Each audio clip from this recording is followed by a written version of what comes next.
The command deck of the UEM Brave, Earth's flagship diplomatic vessel, hummed with tension. Commander Jacob Winston stood at its center, his lean frame rigid, his eyes fixed on the shimmering blue hologram before him.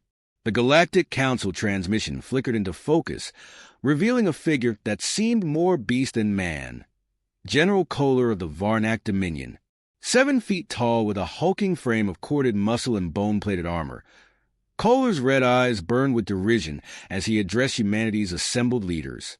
Earthlings, Kohler sneered, his voice guttural, laced with disdain. You claim a place among the galaxy's civilized powers, yet your history is that of prey, not predators. The Varnak Dominion has no room for weaklings. Submit your planet and its resources, or face annihilation. Winston's jaw tightened. Around the room, his team, strategists, scientists, and military officers, exchanged uneasy glances. But Winston, a man with decades of service and the scars to prove it, stepped forward. You've made your point, General, he said evenly, his voice cutting through the silence like steel on stone. But humanity doesn't bow to threats. We've faced extinction before, and every time we've endured. Kohler's laughter echoed, a deep, guttural rumble that made the younger officers flinch. Endured? Survived? He leaned closer to the hologram, his predatory grin exposing serrated teeth. Survival is not strength, human. War is the only measure of a species' worth, and your kind is untested in the wars of the stars. Winston held his gaze unflinching. Perhaps it's time you learned what happens when you test humanity.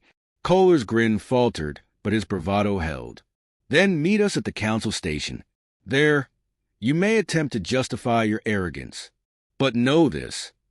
Words will not save you when the Varnak march on your world. The hologram dissolved, leaving only the quiet hum of the command deck. Commander, Major Adrian Wolf said, stepping forward. The younger officer's face was taut with controlled anger. Permission to speak freely? Winston nodded, clasping his hands behind his back. Why don't we just hit them now? We've got the fleet, and from what I've seen, they're not invincible. Winston shook his head.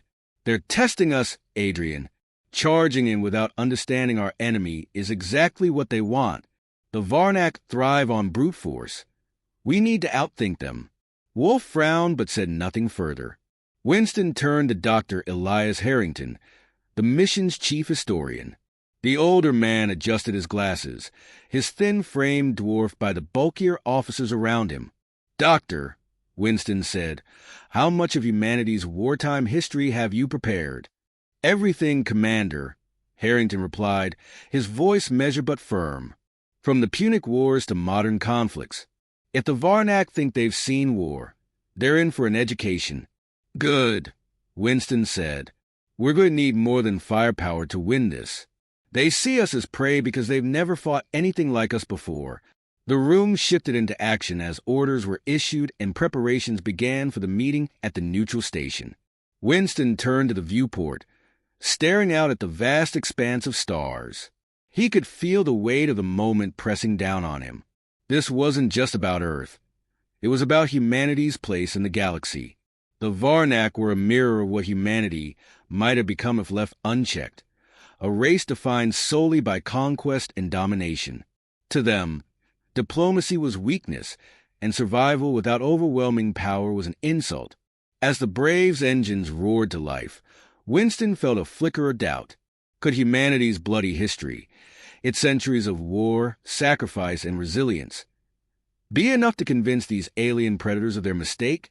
Or would the lesson come too late, when blood was already spilling across the stars? Commander, Wolf said, interrupting his thoughts, we've set course for the council station. Estimated arrival in 18 hours. Good, Winston replied, his voice steady. Make sure the team is ready. And Major, yes, sir, prepare for the worst. If words fail, we may need to remind them why humanity has never been conquered. Wolf's lips curled into a grim smile. Understood, sir. As the ship surged into the void, Winston's thoughts drifted to the message he would deliver to the Varnak. They saw humanity as prey, a soft species that had scraped by on luck and alliances. They had no idea of the horrors Earth's history contained. The wars fought not for survival, but for power, for ideals, for revenge. The Varnak would learn that while humanity did not seek war, it had mastered the art of it in ways no other species had. And if the Varnak still wanted to fight after that, Winston would make sure they regretted it. The tension in the air was palpable as the Brave streaked through the stars, carrying with it the weight of Earth's defiance and the hope that history would be enough to stave off a war humanity could ill afford, but was more than prepared to win. The UN Brave glided into the docking bay of the Galactic Council Station, its matte black hull a stark contrast to the gleaming silver of the surrounding vessels. The station itself was a monolithic structure, its spires bristling with communication arrays and defense platforms. Within its walls, representatives of countless species negotiated treaties, debated laws, and on occasion settled disputes that threatened galactic peace.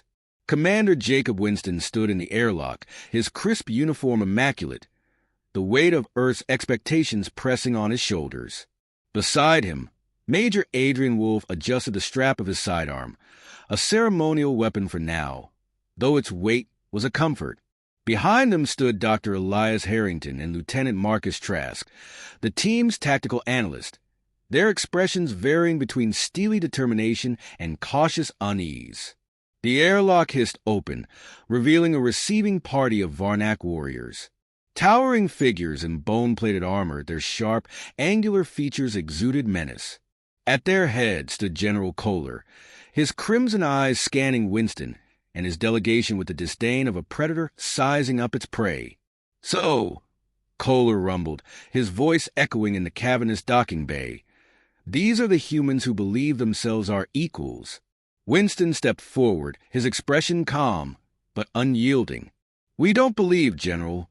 We know." Kohler's lips curled into a cruel smile, revealing jagged teeth.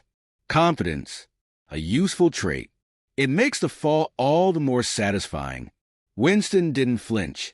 Instead, he gestured toward the corridor leading to the council chambers. "Shall we?" The Varnak general let out a guttural chuckle, but turned and led the way, his warriors falling into step behind him. Winston and his team followed, their polished boots clicking against the metal floor. The corridor seemed to stretch endlessly, its walls lined with banners representing the many species of the Galactic Council. Lieutenant Trask leaned toward Wolfe, his voice low. "They're trying to intimidate us." Wolfe smirked. "It'll take more than a few oversized thugs in fancy armor." "Focus," Winston said sharply, his tone leaving no room for argument. The council chamber was a circular arena, its centerpiece a raised platform surrounded by tiered seating where representatives from across the galaxy observed the proceedings. At the far end of the room, a holographic map of the galaxy shimmered, its stars casting a faint glow over the assembly. Winston and his delegation took their positions opposite the Varnak. The air was thick with unspoken tension as the Galactic Council's adjudicator, a multi-limbed insectoid named Presider Koresh, ascended to the platform center. "Earth and the Varnak Dominion," Koresh intoned, her mandibles clicking with each word. "You are here to resolve a matter of grave importance. The Council will observe but not interfere. Proceed." Kohler wasted no time. "The Varnak Dominion has no quarrel with weaklings," he said, his voice booming. "But humanity's arrogance threatens the balance of power. You claim strength, yet you hide behind words and alliances. Prove your worth, or surrender your world." Winston's expression remained impassive. Strength isn't always about muscle or weapons, General. Sometimes it's about knowing when to fight and when to teach. Kohler's brow furrowed. "Teach." Winston took a step forward, his tone measured but firm. "You assume humanity is weak because you don't understand us. You see a peaceful planet and mistake it for prey. But our history tells a different story." "History?" Kohler scoffed, folding his massive arms. "What could your primitive past possibly teach us?" Winston gestured to Dr. Harrington, who activated a holographic projector. A series of images appeared in the air. Battlefields drenched in smoke and fire, soldiers charging into the fray, leaders addressing their armies before decisive battles. War, Winston began, his voice steady, is a crucible in which humanity was forged.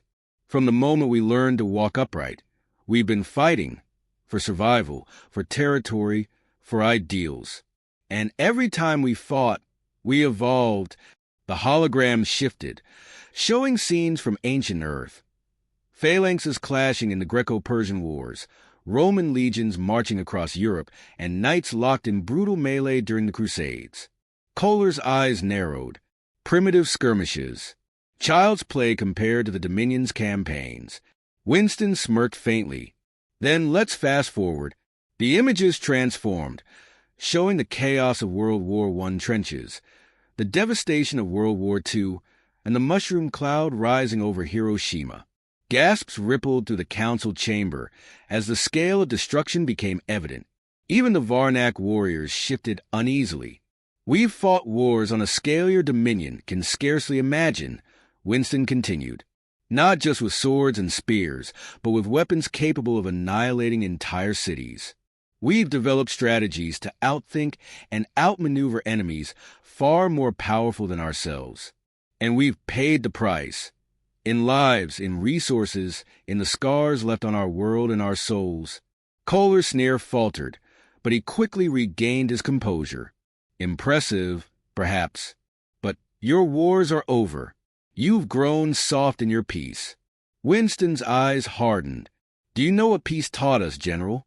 It taught us how to prepare.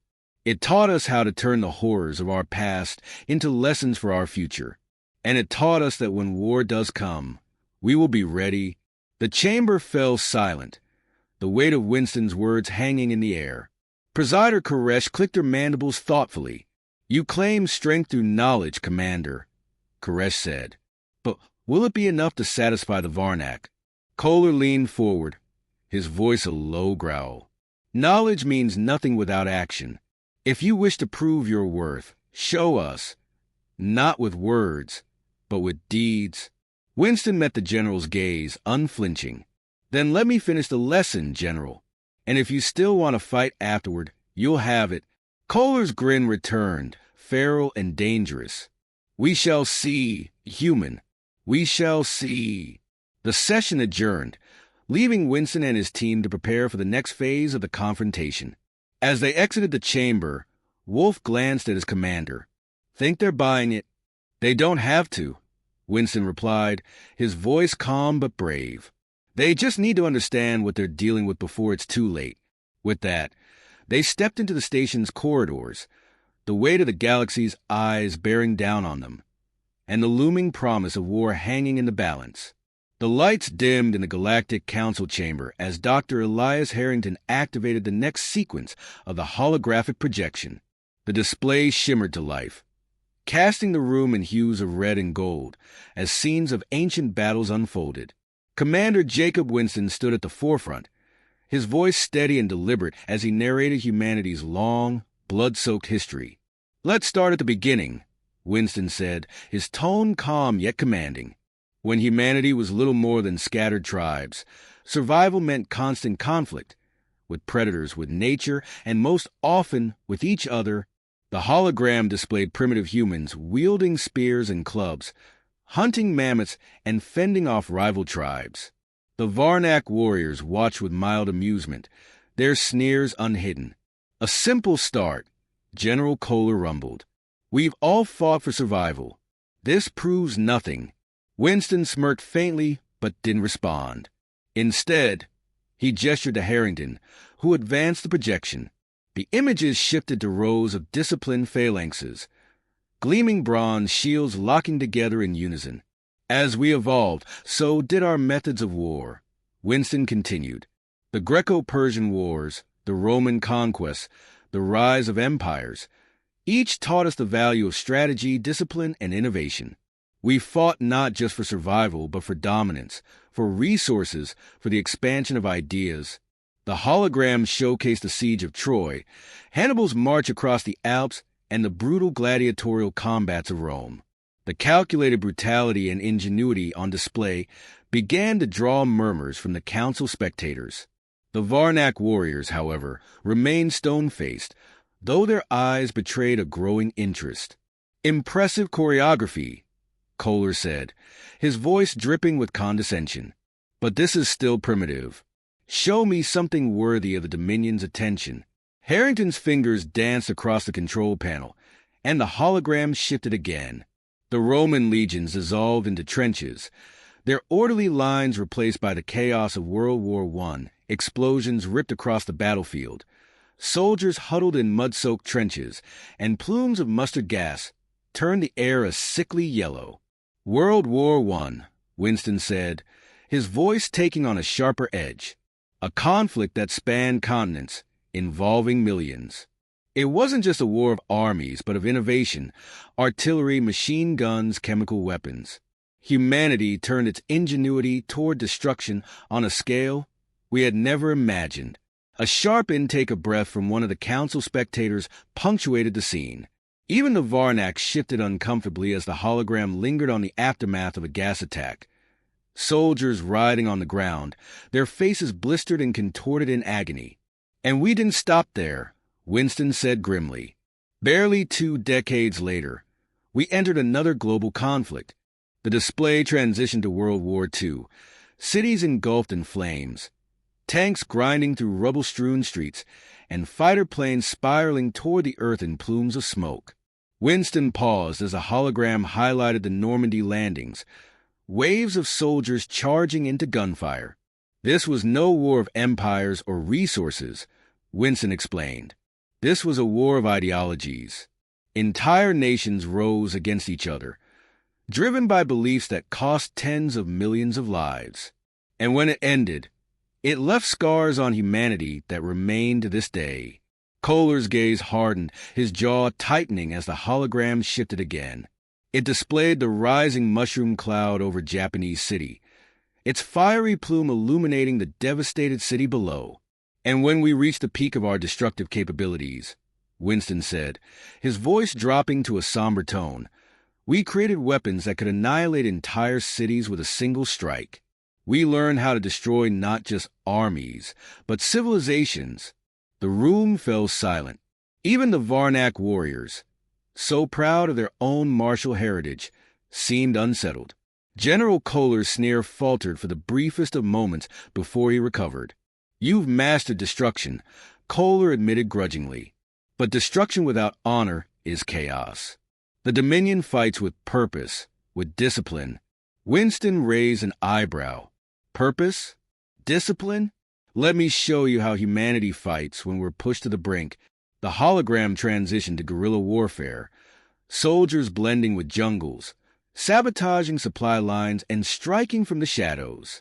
Scenes from the Vietnam War unfolded. Traps springing beneath the feet of advancing troops, ambushes in the dead of night. "Guerrilla warfare," Winston said, his tone sharp. "When faced with enemies more powerful than us, we adapted. We used the environment's psychology and tactics that exploited every weakness of our foes. When we couldn't win with brute force, we outthought our enemies." The images shifted to modern urban warfare, with soldiers moving through cities, drones buzzing overhead, and cyber warfare infiltrating enemy systems. "We don't fight wars just with guns and bombs anymore," Winston continued. "We fight with information, with technology, with precision. Our wars are not decided by strength alone, but by ingenuity and perseverance." Kohler stepped forward, his massive frame casting a shadow over the holographic display. "And what did all this war gain you, human? Death? Suffering? Scars you'll never heal from?" Winston met Kohler's gaze, his voice unwavering. "It gained us survival. It taught us how to endure the unendurable. Every war we fought, every hardship we endured, made us stronger, smarter, more determined. And when we finally turned our gaze to the stars, it wasn't just as survivors. It was as conquerors of our own darkness." The chamber fell into a tense silence. The council members exchanged uneasy glances, and even Kohler seemed at a loss for words. Dr. Harrington stepped forward, his voice quiet but firm. The lesson here, General, is not that we relish war. We don't.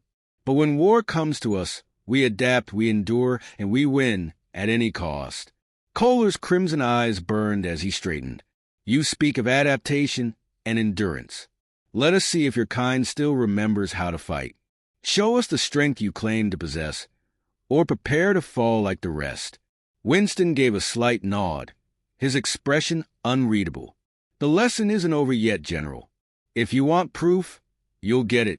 As the hologram faded, leaving the chamber in near darkness, the tension between the humans and the Varnak reached a breaking point. Winston knew the hardest part was yet to come, but he was ready. Humanity's history wasn't just a story. It was a warning, and he intended to make sure the Varnak heeded it.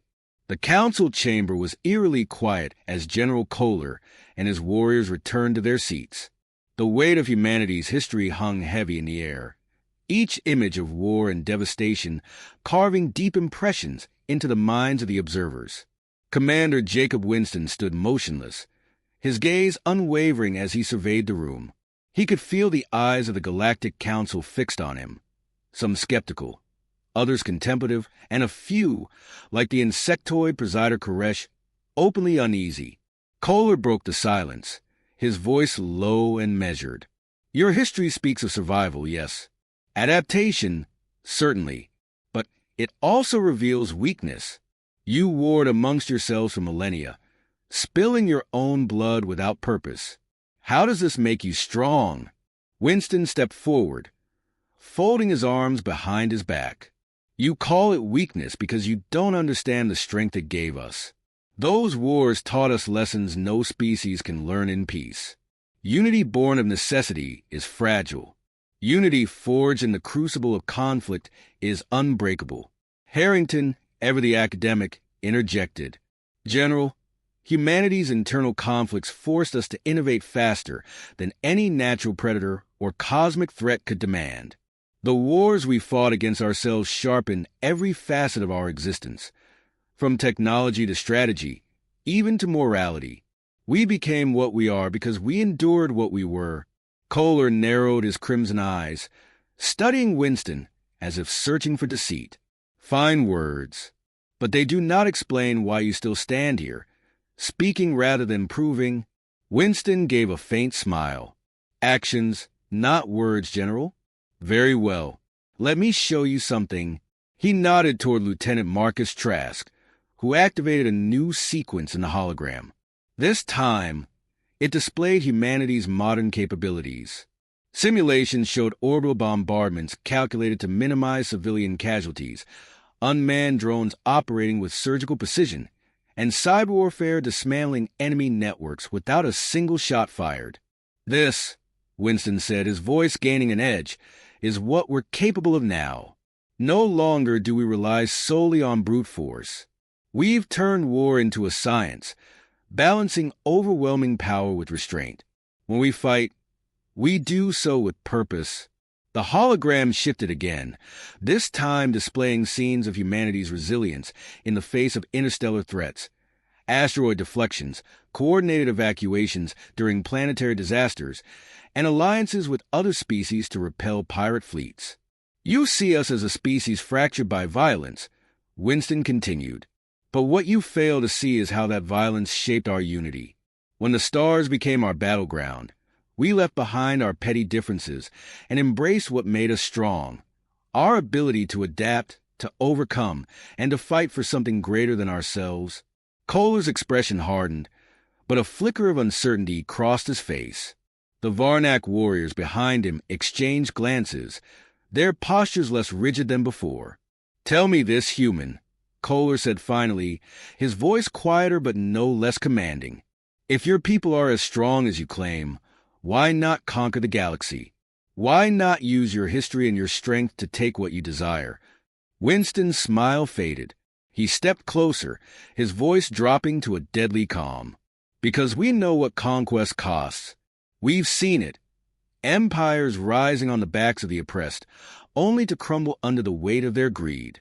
We've learned that true strength isn't in domination. It's in knowing when not to fight, even when we can. The chamber erupted in murmurs. The council members, many of whom had dismissed humanity as a minor species, now looked at Winston with a mix of curiosity and newfound respect. Even Kohler seemed momentarily at a loss for words. Harrington took the opportunity to drive the point home. General, humanity's greatest wars were fought not just against enemies, but against ourselves, our greed, our hatred, our fear. And every time we emerge stronger. The question you should ask yourself isn't whether humanity is strong enough to fight you. It's whether you can afford to fight us. Kohler rose from his seat, towering over the humans. For a moment, the room seemed to hold its breath. Then, to everyone's astonishment, he chuckled, a low, guttural sound that echoed through the chamber. "You speak boldly," Kohler admitted, "and perhaps there is wisdom in your words. But understand this. The Varnak do not respect history alone. If your people are as united and resilient as you claim, then prove it. Not with tales of the past, but with deeds in the present." Winston inclined his head, his expression unchanging. "Then let me make you a promise, General. If the Varnak test humanity, we will respond, and you will learn why every species that underestimates us has lived to regret it. If they lived at all." Kohler's crimson eyes glinted with something that might have been respect, or perhaps a recognition of the dangerous resolve in Winston's words. "We shall see, human. Perhaps your kind is not as fragile as I believed." The presiding counselor, Koresh, clicked her mandibles to regain order. "The session is concluded. The Galactic Council will deliberate on these proceedings and render a judgment. Until then, both parties are to maintain the peace." As the humans exited the chamber, Wolf leaned closer to Winston. "Think that's the last we'll hear from them?" Winston's gaze remained fixed ahead, his voice quiet but brave. "Not a chance. But they're thinking now. And that's the first step to avoiding a war we can't afford to lose." Behind them, the Varnak delegation lingered, their predatory glares tempered with a newfound wariness. General Kohler watched Winston until the human disappeared from view, his expression unreadable. As the Brave departed the station, the stars stretched out before them, an endless expanse of possibilities. Winston knew the confrontation wasn't over, but for now, humanity had done what it always did best: survive, adapt, and prepare for whatever came next.